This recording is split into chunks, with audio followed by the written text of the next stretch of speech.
The former Prime Minister also weighing in on the gambling issue and the proposed referendum. Hubert Ingraham has that angle of the story.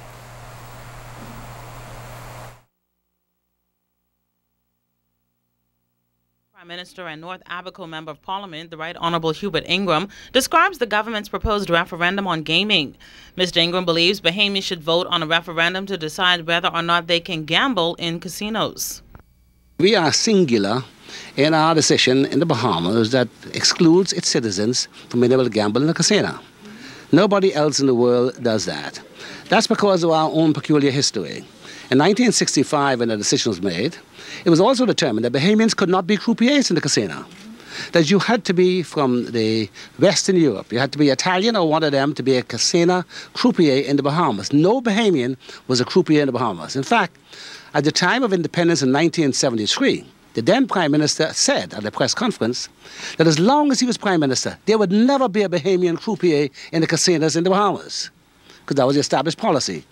They changed their mind over time.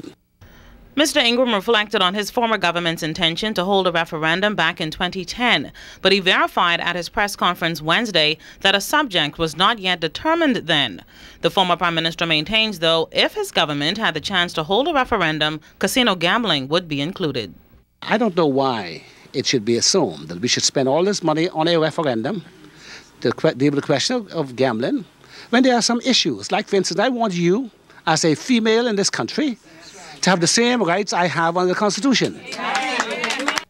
The Free National Movement's 2002 referendum fielded 5 questions on gender discrimination, a national commission for teachers, and appointing an independent parliamentary commissioner and boundaries commission.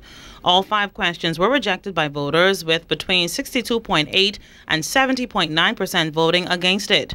But Mr. Ingraham remembered that back then, residents argued that Bahamians were reportedly not educated enough to vote effectively on those issues.